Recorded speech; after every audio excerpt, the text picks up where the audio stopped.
RSS ఉగ్రవాద సంస్థ అంటూ గతంలో వివాదాస్పద వ్యాఖ్యలతో చిక్కుల్లో పడిన కేంద్ర హోంమంత్రి సుశీల్ కుమార్ షిండే మరోసారి అలాంటి వ్యాఖ్యలే చేశారు. ఆదివారం సాయంత్రం మహారాష్ట్రలోని షోలాపూర్ జిల్లాలో జరిగిన యువజన కాంగ్రెస్ కార్యక్రమంలో పాల్గొన్న ఆయన కొత్త వివాదానికి తెరతీశారు. కాంగ్రెస్ పార్టీకి వ్యతిరేకంగా ఎలక్ట్రానిక్ మీడియాలో ఓ వర్గం తప్పుడు ప్రచారానికి పాల్పడుతోందని ఆరోపించారు. దాన్ని వెంటనే విరమించుకోవాలని సూచించారు. అలా చేయని పక్షంలో వారిని అణగదొక్కేస్తామంటూ ఘాటు పదజాలంతో హెచ్చరించారు. నిఘా వర్గాలు తమ ఆధీనంలో ఉన్నాయన్న షిండే ఇలాంటి కార్యక్రమాలకు ఎవరు పాల్పడుతున్నారో పూర్తి సమాచారం ఉందని వ్యాఖ్యానించారు. దీనంతటి వెనుక ఎవరు ఉన్నారో కూడా తెలుసని వ్యాఖ్యానించారు.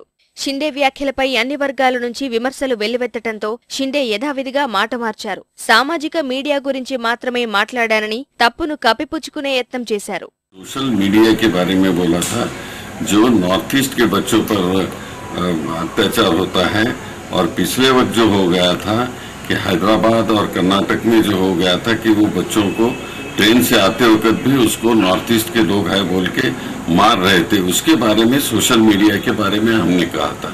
हमने जर्नलिज्म के बारे में कुछ नहीं कहा। కాంగ్రెస్ పై భాజపా ఎదురుదాడికి దిగింది.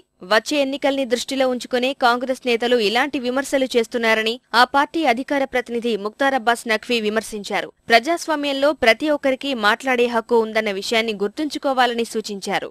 कि जो देश की कसौटी पर डिफाल्टर कांग्रेस डिप्रेशन चुनाव से पहले के डिप्रेशन की बीमारी से ग्रस्त हो गई है और ये डिप्रेशन का जो बीमारी हुई है डिफीट के डिप्रेशन का, उस डिफीट के डिप्रेशन के चलते ये ऊल जुलूल और बेसुरी बातें कर रहे हैं। कांग्रेस के करप्शन और कुशासन जिसको वो अपना कॉन्स्टिट्यूशनल अधिकार समझती है, उस पर अगर कोई बोले तो उन्हें लगता है कि उसको कुचल देना चाहिए, उसको खत्म कर देना चाहिए।